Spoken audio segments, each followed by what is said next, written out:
नमस्कार, जय हिंद, जय भारत।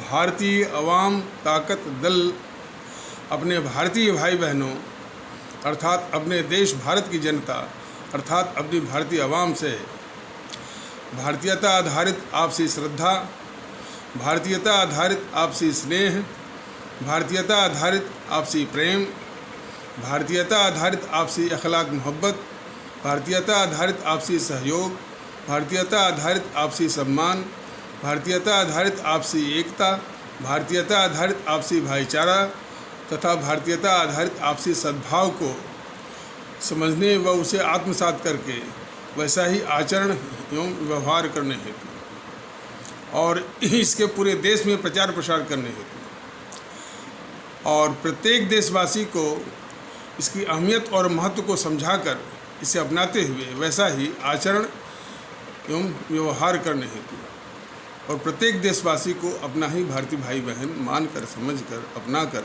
उनके साथ वैसा ही उसी अनुसार आचरण एवं व्यवहार करने हेतु सतत, सदैव और हमेशा अदब के साथ, आदर के साथ अर्ज करता है, विनती करता है। अब हम सभी लोग उसी महत्वपूर्ण विषय जो हमारे प्रभु राम के अनन्य भक्त महान कवि तुलसीदास की वो चौपाई और बाबा साहब अम्बेडकर का कि एक स्त्री समाज के लिए जो रास्ता दिखाया उन्होंने, उसी को आगे बढ़ाएंगे। उसी को आगे बढ़ाने के पहले एक फिल्मी दुनिया के महान गीतकार जिनके ख्याल भी बड़े ऊंचे थे, शैलेंद्र जी और हजरत जयपुरी जी का शंकर जैक्सन जो कि महान फिल्मी दुनिया के महान संगीत निर्देशक थे और जब तक वो रहे तब तक उनके टक्कर में कोई आ नहीं पाया और हर क्षेत्र में उनकी पकड़ थी, मीठी और लोकप्रिय धुनों के भी मामले में। और यह शास्त्रीय संगीत का भी मसला आ जाए तो इवन यहाँ तक कि नौशाद साहब के टक्कर की भी संगीत वो देने की क्षमता रखते थे। और उनकी भजनें आप सुनिए, तू प्यार का सागर है, तेरी एक बूंद की प्यासे हम, ये कोई भजन सुनता होगा। तो शंकर जैक्सन की बहुत कृतियाँ हैं। तो उनकी एक टीम थी हजरत जयपुरी के साथ और शैलेंद्र जी के साथ। तो अब विशेष करके शैलेंद्र जी की वो वाक्य ये सबको समझने की ज़रूरत है। उनका लिखा हुआ एक गीत है और वो बहुत कुछ कहता है और वो पूरे विश्व के मानव समाज के लिए भी, अब विशेषकर अपने भारतीय भाई बहनों के लिए क्या कहता है, किसी की मुस्कुराहटों पर हो निशार, किसी का दर्द मिल सके तो ले उधार, किसी के वास्ते तेरे दिल में हो प्यार, जीना इसी का नाम है। और इसको जीवन में उतारने की ज़रूरत है। इसके पहले किसी एपिसोड में महान गीतकार और शायर हमारे साहिर लुधियानी साहब का भी वर्णन आया था। उनकी भी महानता की बात उसमें बताई गई थी। उनका भी एक गीत धूल का फूल था कि तू हिंदू बनेगा न मुसलमान बनेगा, इंसान की औलाद है इंसान बनेगा। क्यों कि भगवान ने हर इंसान को इंसान बनाया, हमने उसे हिंदू या मुसलमान बनाया। आगे वाले स्टैंजा में, अंतरा में वो और आगे कहते हैं कि खुदा ने तो बख्शी बस एक ही धरती, हमने ईरान या पाकिस्तान बनाया। ये सारी खुराफात मनुष्य की है तो उन खुराफातों को दूर करने की ज़रूरत है। हमारे इस देश में बड़े बड़े महापुरुष हैं और उन्होंने मानवता को बहुत कुछ दिया है। दुख इस बात का है कि आज हम उनका महत्व देने के लिए तैयार नहीं है मानसिक रूप से। समस्या इसी, काफ़ी समस्या इसी से, और ख़ास करके और बीच में ये वामपंथी मानसिकता वाले तो, और हमारे जो महापुरुष हैं उनके महात्म्य को, उनकी महानता को यानी कम करने में लगे रहते हैं, जो घुसे हुए हैं अपने सिस्टम में। तो अब उसी विषय पर आ जाइए। जो प्रभु राम के अनन्य भक्त और महान कवि तुलसीदास ने कहा था कि जहाँ सुमत तह संपत्ति नाना, जहाँ कुमत तह विपद निधाना।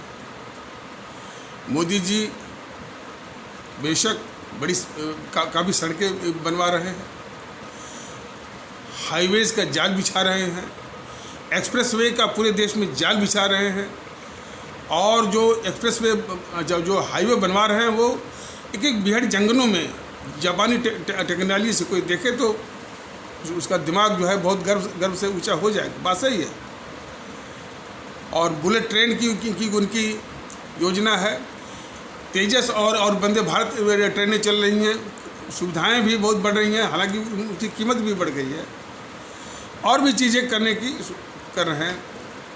और उन्होंने उज्ज्वला योजना के जरिए काफ़ी गरीबों को गैस कनेक्शन दिलवाया है, गरीबों को मकान दिलवाया है, और ये स्वच्छता अभियान भी उन्हीं का है, और सौभाग्य योजना के तहत वो बिजली का कनेक्शन दिलवाया है। लेकिन इसके बावजूद भी ऐसा तबका है जो कि कुछ डरा हुआ है, कुछ सहमा हुआ है, उसमें वो विश्वास नहीं आता है। ये सोचने की ज़रूरत है। कुछ ऐसे भारतीय भाई बहनों की प्रतिक्रिया मिलती है कि सर हमको विकास नहीं चाहिए, हम छोटे मोटे कारीगर हैं, रेडी पटरी वाले हैं, सिर्फ सुकून चैन और बेखौफ का माहौल चाहिए। इसको मोदी जी नहीं दे पाए।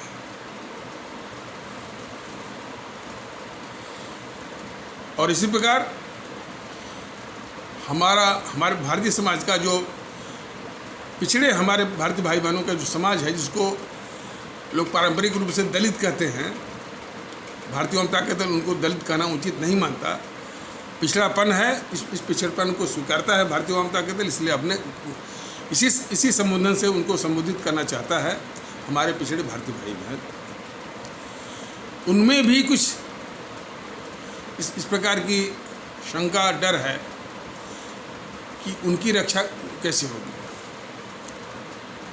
हालांकि उन पर राजनीति करने वाले बहुत हैं, मायावती, रामविलास पासवान, तमाम अगड़म बगड़म बहुत हैं, लेकिन वो भी इस बात से वो सशंकित है कि उसको वो सम्मान, वो इज्जत, वो रक्षा, वो प्रतिष्ठा कैसे उसको मिलेगी और उसका इंतजाम कैसे होगा।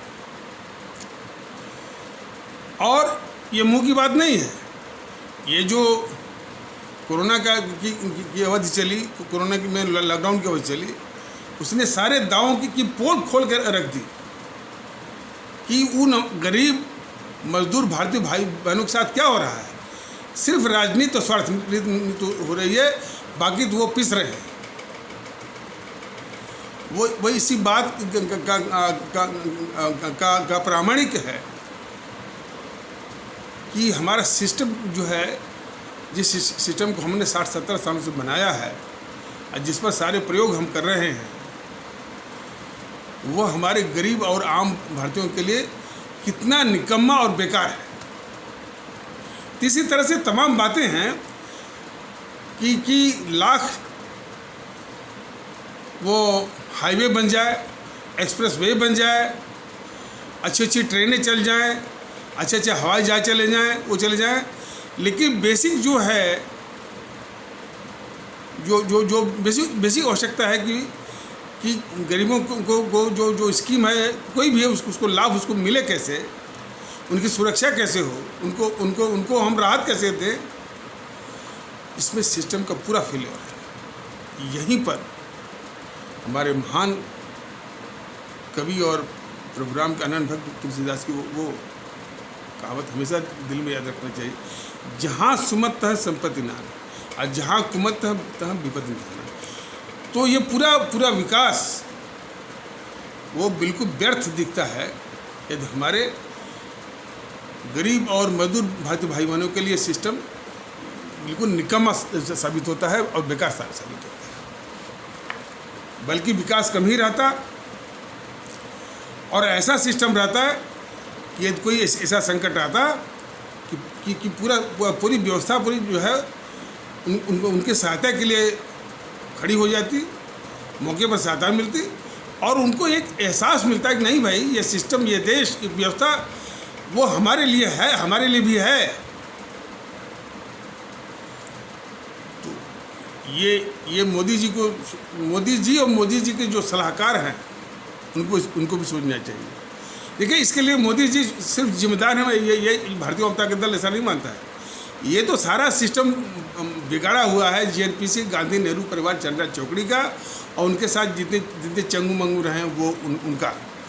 मोदी जी की निकामापनी यह है कि सिस्टम को उन्होंने दुरुस्त करने की सोच ही नहीं और उनके सलाहकारों पर तरस भारतीय आवाम जनता दल को आता है कि उन्होंने सिखा दिया कि डिजिटलाइज कर दो, DBT डायरेक्ट बेनिफिट ट्रांसफ़र लगा दो, समस्या दूर हो जाएगी। नहीं मोदी जी, DBT को भी ऑपरेट करने वाले, डिजिटलाइज को ऑपरेट करने वाले तो भारत के ही इंसान हैं। और किस तरह के हैं, अमूमन उनकी जो मानसिकता है भ्रष्टाचार की, कुछ लालच की, बगैर इसके वो करते भी नहीं। तो पता नहीं किसने आपको ये सलाह दे दिया कि सिर्फ DBT system, direct benefit transfer system ला दीजिए, डिजिटलाइज कर दीजिए, ये समस्या दूर हो जाएगी। यहाँ के जो कर्मचारी तंत्र है, अधिकारी तंत्र है, उसको दुरुस्त करने की आवश्यकता है। और उसमें अनुशासन, सख्ती, निष्पक्षता, चुस्त दुरुस्त, शायद ये मंशा आपकी बिल्कुल नहीं। और ये प्रेरणा कहाँ से मिलती है? हमारे राष्ट्रभक्त शिरोमणि नेताजी सुभाष चंद्र बोस के उन वसूलों से कि किसी राष्ट्रभक्त द्वारा उन्होंने तानाशाही की बात कही थी, लेकिन सख्ती और अनुशासन। हमारे आदरणीय मुगल सम्राट औरंगजेब का सख्ती, अनुशासन और नियम पालन, और वो भी कुछ महीनों नहीं, कम से कम 20-25 साल। और ये काम आसान नहीं है। जब आप या कोई भी उसको स्ट्रीमलाइन करने जाएगा, उनको दुरुस्त करने जाएगा, जनहित की मानसिकता में उसको ढालने जाएगा, तो ये आपके कट्टर विरोधी हो जाएंगे, ये कोर्ट पहुंच जाएंगे। और कोर्ट में भी इन्हीं के एजेंट बैठे हुए हैं, चाहे हाई कोर्ट हो चाहे सुप्रीम कोर्ट हो, वो कोर्ट से आर्डर लाएंगे, आपको सख्ते में डाल देंगे। तो जान लीजिए, सिस्टम को दुरुस्त करने में इस कोर्ट को, हाई कोर्ट, सुप्रीम कोर्ट को भी काबू में आपको करना पड़ेगा और किसी को भी करना पड़ेगा। ये हाई कोर्ट, सुप्रीम कोर्ट भी इन्हीं जो दुर्व्यवस्था फैलाते हैं, क्रिमिनल टाइप के हैं, जो मैनिपुलेट करते हैं, ये उन्हीं की कोर्ट है।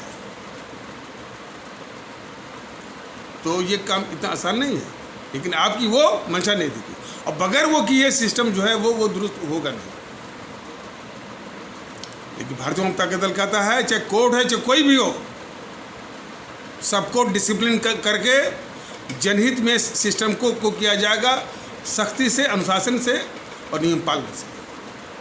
और उसमें कोई हाई कोर्ट को आना है और न किसी सुप्रीम कोर्ट को आना है। ये और ये कब होगा? जब आप बिल्कुल मैंने मन की सच्चाई से कटिबद्ध हों, प्रतिबद्ध हों कि नहीं भाई, सिस्टम को हमको ऐसा करना है कि वो प्रणाली को इस तरह से चुस्त दुरुस्त करना है और सिस्टमेटाइज करना है, प्रणालीबद्ध करना है कि हमारे आम भारतीय भाई बहनों के लिए, हमारे गरीब मजदूर भारतीय बहनों के लिए कोई भी स्कीम लाएं, 100 रुपया डालेंगे, 100 रुपया उसको मिलेगा, उसको सुरक्षा मिलेगी। इस तरह से अफरा तफरी जाकर के कभी एक्सीडेंट में, कभी ट्रेनों पर जाके मरे, और जो है हाईवे पर वो पैदल चले जा रहे हैं, मरते चले जा रहे हैं। ये दो सिस्टम होता, जहाँ रहते वहीं उनको सुविधाएं मिलती, उनको वो इसी देश के नागरिक हैं। ये थोड़ी है कि पैदा हुए बिहार में, गुजरात में, तो विदेशी हो गए, भारतीय हैं, और ये देश भारत है। तो ये सोच आपकी नहीं। इसीलिए जहाँ सुमतः संपत्ति नाना, जहाँ कुमतः विपद निधाना, ये बिल्कुल ये चौपाई की कसौटी पर मोदी जी आप बिल्कुल फेल है, बिल्कुल निकम्मा आप है। आप कभी भी ये जीएनपीसी वालों से तुलना मत करिए। ये तो देश के इतने खतरनाक दुश्मन हैं, शायद आपको भी कल्पना नहीं होगी। वो अलग दुखड़ा है कि नेहरू ऐसे गद्दार को आप उसको आदर्श मानते हैं, ऐसे गद्दार इंदिरा को आप आदर्श मानते हैं। वो तो किसी और एपिसोड में बताया जाएगा कि यदि आप में थोड़ी भी नैतिकता है तो सुभाष चंद्र बोस की कैसे मृत्यु हुई, डॉक्टर श्यामा प्रसाद मुखर्जी की कैसे मृत्यु हुई, पंडित दीनदयाल उपाध्याय की कैसे मृत्यु हुई, हमारे भूतपूर्व प्रधानमंत्री लाल बहादुर शास्त्री की कैसे मृत्यु हुई, हमारे आदरणीय केंद्रीय मंत्री ललित नारायण मिश्र जी की कैसे मृत्यु हुई, और उसी ज़माने में नागर वाला जो बैंक का कर्मचारी था उसकी कैसे मृत्यु हुई। इसकी जांच कराने की नैतिक साहस आपको दिखाना चाहिए। लेकिन आप ये बीजेपी वाले आप तो उसका नाम ही नहीं लेते। तो खैर इन विषयों को किसी और एपिसोड में विस्तार से उठाया जाए। तो बराबर याद रखिए कि जो हमारे प्रभु राम के अनन्य भक्त और महान कवि तुलसीदास की वो चौपाई, जहाँ सुमतः संपत्ति नाना, जहाँ कुमतः विपद निधाना। और आपको याद होना चाहिए कि 15-20 साल पहले भूटान ये विकास का इंडेक्स इसने छोड़ ही दिया कि हमारे यहाँ ये विकास होगा। उसने एक इंडेक्स तैयार किया, हैप्पीनेस इंडेक्स, यानी प्रजा या जनता कितनी सुखी है, कितना खुश है, इसका एक जो है सूचकांक उसने तैयार करवाया। और सौभाग्य से इस हैप्पीनेस इंडेक्स को, यानी खुशहाली के सूचकांक को संयुक्त राष्ट्र संघ ने भी स्वीकार कर लिया। और आज डेवलपमेंट के इंडेक्स को छोड़कर के आज उसी हैप्पीनेस के इंडेक्स को के आधार पर देशों के उनके कार्य या उनके परफॉर्मेंस जो है वो उनकी परीक्षा होती है, उनकी जांच होती है और उनकी रैंकिंग तय की जाती है। तो विकास तो मोदी जी आपने किया है, नो डाउट कर भी रहे हैं, इसमें भी कोई संकेत है। लेकिन हैप्पीनेस के मामले में हमारे बड़े तबके में हैप्पीनेस तो छोड़ दीजिए, कुछ तबके में बड़ा संदेह भी, कुछ दहशत भी है। तो जरा सोचिए वो दहशत क्यों है। दहशत जो है दोनों ओर से है। हम नहीं कहते कि दहशत एक ही ओर से। एक और दहशत जो हिंदू सनातन आस्था वाले भारतीय भाई बहनों के समाज में जो कट्टरवादी और आश्चर्यवादी तत्व हैं, जाकर के हमारे इस्लाम आस्था वाले भारतीय भाई बहनों के गांव के समाज में जाकर बोलते हैं कि भारत में रहना होगा तो वंदे मातरम करना होगा। इस तरह की जो है वो गुंडागर्दी, इस तरह की बात होती है, दहशत में आ जाते हैं लोग। दूसरी ओर इस्लाम आस्था वाले भारतीय भाई बहनों के समाज में वो कट्टरवादी तत्व, वो असामाजिक तत्व और वो समाज विरोधी तत्व जो कि जीएनपीसी और वाम दलों के और या आम आदमी पार्टी के एजेंट होते हैं, वो क्या तोड़ फोड़ मचाते हैं, क्या हिंसा फैलाते हैं। मिनटों में लगता है कि पूरा देश को ही फूंक देंगे। इससे भी वो दहशत है। तो ऐसे दहशत करने वालों के खिलाफ आप कुछ भी नहीं कर रहे हैं। वो आतंकवादियों के जो पाकिस्तान प्रायोजित आतंकवाद है उसकी दहशत तो अलग से है। अपने देश के अंदर ही कुछ तत्वों के चलते जो लोगों में दहशत है, खास करके हिंदू सनातन आस्था वाले भारतीय भाई बहनों के समाज का वो कट्टरवादी और अक्षयवादी तत्वों का वो गिरोह, और इस्लाम आस्था वाला भारतीय भाई बहनों के समाज में जो असामाजिक कट्टरवादी और समाज विरोधी तत्वों का जिसका इस्तेमाल हमेशा जीएनपीसी वाले करते हैं, वाम दल वाले करते हैं, ममता बनर्जी करती है, आम आदमी पार्टी वाले करते हैं। इस हमारे समाज में हिंसा, तोड़फोड़, समाज को, देश को अस्थिर करना, इसलिए दहशत तो है। तो इनके रहते आप आवाम को, भारतीय भाई बहनों को आप सुख नहीं दे सकते।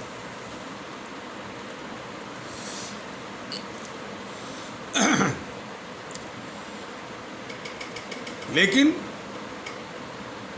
इन असामाजिक तत्वों को, खास करके इस्लाम आस्था वाले भारतीय भाई बहनों के समाज का जो कट्टरवादी, असामाजिक और समाज विरोधी तबका है, यदि उसको समाप्त करने की बात आप सोचेंगे, वो समाप्त हो नहीं सकता, क्योंकि उसकी जो पोषक असली जो ताकत है, आप आपने किस्सा सुना होगा कि कोई बहुत बड़ा वो शैतान था। वो शैतान मरता नहीं था। पता चला कि उस शैतान की जान जो एक पिंजड़े में बंद जो तोते में है, तोते की गर्दन ऐठेंगे तब जाकर के वो शैतान मरेगा। तो उसी प्रकार इस्लाम आस्था वाले भारतीय भाई बहनों के समाज का जो कट्टरवादी तत्व है, जिसमें कुछ मुल्ला है, मौलवी है, मौलाना है, यदि उनको कुचलने की बात आप सोचेंगे तो वो असंभव है, क्योंकि उनको असली जो जान देने वाले कौन हैं? जीएनपीसी है, ये वाम दल हैं, ये आम आदमी पार्टी जो जीएनपीसी की दूसरी अवतार है। इनको समाप्त करने की आपकी कोई मंशा है? बिल्कुल नहीं है। तो इस प्रकार से जो इस देश में अशांति फैला रहे हैं, दहशत फैला रहे हैं, भेद विभेद सब समाज में फैला रहे हैं, आप उनको पस्त करना, उनको निस्तेज करना, उनको शक्तिहीन करना, उनको इस भारत की धरती से मिटा देना, जरा भी आपकी मंशा नहीं दिखती। तो आपका विकास जो है किसी काम का नहीं। एक तो 60-70 सालों से जीएनपीसी की लूट, पूरे सिस्टम को वो चरवाड़ा देना, हमारे भारतीय भाई बहनों को नरक की ज़िंदगी देना, पूरे जितने इंस्टीट्यूशंस हैं, चाहे जुडिशियल इंस्टीट्यूशंस हो, चाहे लेजिस्लेटिव इंस्टीट्यूशंस हो, चाहे ये एग्जीक्यूटिव इंस्टीट्यूशंस हो और एकेडमिक इंस्टीट्यूशन हो, सबको इसने अपने बिल्कुल बंधक बना करके अपने हित में, अपने हित माने लूटना, लूट में सबको लगा दिया। कितना भी लूटेगी जुडिशरी से छूट जाएगी, कुछ भी करेगी इस जो जुडिशरी अपने देश की है उसे छूट जाएगी। और सभी, चाहे चुनाव आयोग हो, चाहे सीबीसी हो, चाहे सीबीआई हो, सबको बंधक बना करके इस देश को लूटा है। और कौन? जीएनपीसी। और अपने आम और गरीब भारतीय भाई बहनों को नरक की जिंदगी दिया है। और गरीब और हमारे इस्लाम आस्था वाले भारतीय भाई बहनों को वोट लिया है और उनको छला है।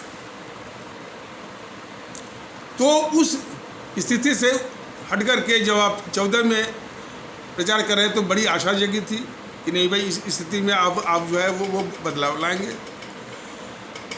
और वो सबकी आशा बिल्कुल डैश हो गई, धूमिल हो गई, बिल्कुल मैंने वो धराशायी हो गई। आप इन्हीं ताकतों के जो है रक्षक हो गए, इन्हीं ताकतों को पाल रहे हैं, इन्हीं ताकतों के आगे घुटने टेक रहे हैं। ये किसी भी देशभक्त को नाकाबिले बर्दाश्त है। और तो और आपने जो है वो बयान बहादुर नियुक्त कर दिए हैं यूट्यूब पर बोलने के लिए। नाम लेना भारतीय अवाम ताकत दल मुनासिब नहीं समझता है। आप देख लीजिएगा, अब क्या क्या गंदी गंदी बातें उसके समर्थक उसमें डालते रहते हैं। एक तो वो जो है समाज में जो है शक शुबहात जहर घोल रहे हैं। तो आप देखिए ना कि आपका सारा विकास, सारा प्रयास सब ये निष्फल कर रहे हैं सब। तो 2014 में आए थे तो लोगों की बड़ी आशाएं जगी थी कि कम से कम इन ताकतों का निपटारा करेंगे, इनसे देश को निजात दिलवाएंगे, कम से कम इनके घोटाले और भ्रष्टाचार को उजागर करके बेनकाब करके जनता के सामने रखेंगे। आपने कुछ भी नहीं किया। एनपीसी के सारे घोटाले को आप निगल गए, एनपीसी के सारे भ्रष्टाचार के मामले आप खा गए, निकल गए। आपने बहुत बड़ा धोखा किया इस देश के साथ। और इन खतरनाक ताकतों को आप रक्षा कर रहे हैं। उल्टे इनके आरोप झेलते हैं। जो इतनी बड़ी हिंसा हुई ना इस देश में, इतनी बड़ी देश को अस्थिर करने की कितनी बड़ी साजिश हुई, उस दौरान भी आपकी सरकार इन्हीं देश के दुश्मनों जीएनपीसी और वामपंथियों के और आम आदमी पार्टी के आरोप आप झेल रहे हैं और स्वीकार कर रहे हैं, ताकि और इसके पीछे भी बड़ी साजिश है कि जो खुद ही इस देश के लिए समस्या मूलक है, अभिशाप है, उसके आरोप को आप स्वीकार क्यों कर रहे हैं? और शायद इसी के लिए कि जनता की नज़रों में उसके सिर से वो पाप जो है धुल जाए और स्वच्छ हो जाए। यह भी एक बहुत बड़ी साजिश है। तो आपने देश को बहुत निराश किया है, बहुत छला है आपने, और आपका विकास जो है किसी काम का नहीं है। और यहाँ तक कि अब कुछ हमारे भारतीय भाई बहन तो यहाँ तक कहते हैं कि सर हमको इनके विकास से कोई मतलब नहीं है, हमको सुकून चाहिए, हमको चैन चाहिए, हमको बेखौफ का माहौल चाहिए। ऐसा कहने वालों का एक बहुत बड़ा तबका है मोदी जी। कोई यह जो है यूट्यूब पर नहीं कहा जा रहा।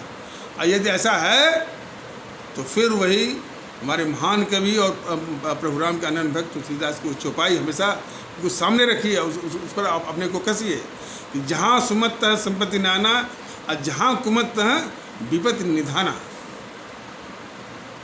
तो जो जिस देश में इतना भेद हो, विभेद हो, लोग दहशत में हो, जो जहाँ पर लोग जो है वो सुकून को खोजते फिरें, चैन को खोजते फिरें और बेखौफ के माहौल को खोजते फिरें,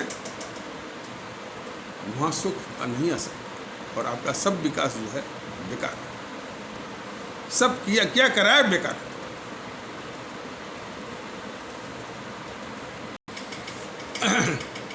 और इसी प्रकार की चेतावनी हमारे बाबा साहब भीमराव अम्बेडकर जी ने भी दिया था कि हमारे समाज का एक ऐसा तबका है जिसके साथ हजारों साल तक बहुत बड़ा अन्याय हुआ है, नाइंसाफ़ी हुई है। उसके आर्थिक, शैक्षणिक और सामाजिक, यहाँ तक कि उसके इज्जत का शोषण हुआ। आज जितनी भी राजनीतिक पार्टियां हैं, या मायावती की पार्टी, सब सिर्फ स्वार्थ की राजनीति कर रही है उनके वोट के लिए, लेकिन उनको सम्मान कैसे मिले, बिल्कुल नहीं। SC/ST एक्ट से मिलेगा? SC/ST एक्ट को ऑपरेट करने वाले तो वही लोग हैं ना, वही पुलिस है, वही लोग हैं। क्या होगा? पुलिस किसी SC/ST एक्ट की जरूरत नहीं है। न्याय सबको मिले ऐसी व्यवस्था करिए, उसी में सब कुछ हो जाएगा, सब कुछ कवर हो जाएगा। अलग से SC/ST एक्ट की जरूरत नहीं है।